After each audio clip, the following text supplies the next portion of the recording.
Ei, galerinha, tudo bem com vocês? Que alegria fazer parte desse momento. Estou muito feliz de estar aqui hoje. E a nossa história de hoje continua sendo sobre o rei Salomão, mas dessa vez não é sobre ele ter pedido sabedoria novamente, não. É sobre a construção do templo. E essa história está na Bíblia, lá em 1 Reis, no capítulo 6 e também no capítulo 8. O rei Salomão foi escolhido por Deus para construir o templo. Vocês sabiam que desde a época do deserto, o povo de Deus se reunia em tabernáculos, como se fossem tendas móveis. Eles não tinham templo para adorar a Deus. E a promessa de construir o templo era uma promessa de Deus.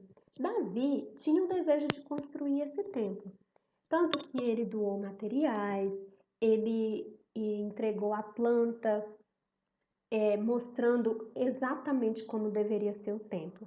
Mas Deus tem os seus propósitos e os seus planos. E quem foi escolhido para essa tarefa foi Salomão.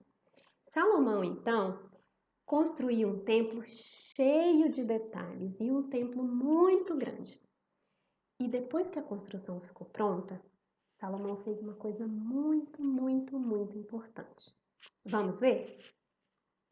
Vocês lembram da Arca da Aliança, que foi trazida para o meio do povo de Deus por Davi?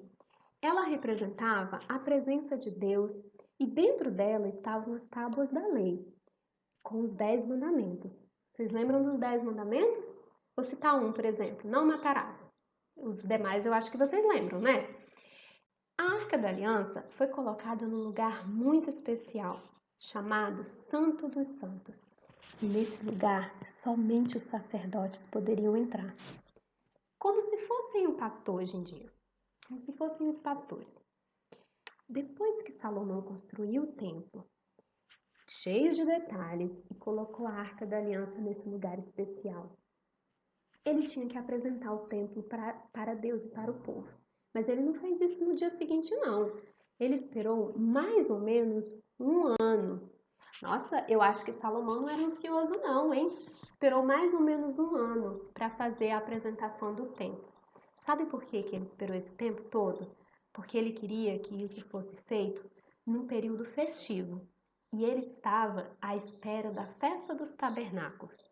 Quando chegou o período da festa dos tabernáculos, Salomão organizou uma cerimônia muito bonita e ele dividiu essa cerimônia em 3 partes. Na primeira parte, Salomão dirigiu-se ao povo e aí ele ressaltou que Davi sempre quis construir o templo de Deus, mas Deus o tinha escolhido para isso. Com a construção do templo, Deus estava cumprindo a sua promessa, porque Ele é um Deus verdadeiro e tudo, absolutamente tudo, que Ele fala se cumpre. Depois, Salomão dirigiu-se a Deus.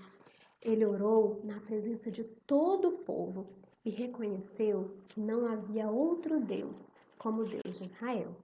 Ele reconheceu também que tinha construído o templo, mas Deus não pode ser limitado no espaço físico e que o templo seria um lugar especial para o povo se reunir e orar a Deus. Por exemplo, quando alguém pecasse, poderia se reunir lá e orar e pedir perdão. Quando não chovesse, no período de seca, né, eles poderiam pedir a Deus por chuva. Ou em tempo de pestes, de doenças e de muitas outras dificuldades, eles poderiam se reunir e pedir a Deus para que resolvesse a situação. Depois, Salomão abençoou o povo. Pediu para que o coração do povo estivesse sempre em Deus, observando a sua lei, seus mandamentos, para que todos os povos reconhecessem que Deus era o único e verdadeiro Deus. E esse Deus é o mesmo Deus que nós servimos. Eu sirvo esse Deus verdadeiro, você também serve? E aí, com essa história, nós podemos guardar importantes lições. Eu separei 2 delas aqui. A primeira é que Deus sempre cumpre as suas promessas. Não importa o tempo que demore, as promessas de Deus se cumprem. Eu creio nisso, você crê também? A segunda é que um Deus como o nosso Deus merece ser adorado para todo sempre. Isso é o que nós devemos buscar. Amém? Essa foi a história de hoje. Eu espero que vocês tenham gostado e a gente se vê na próxima. Tchau!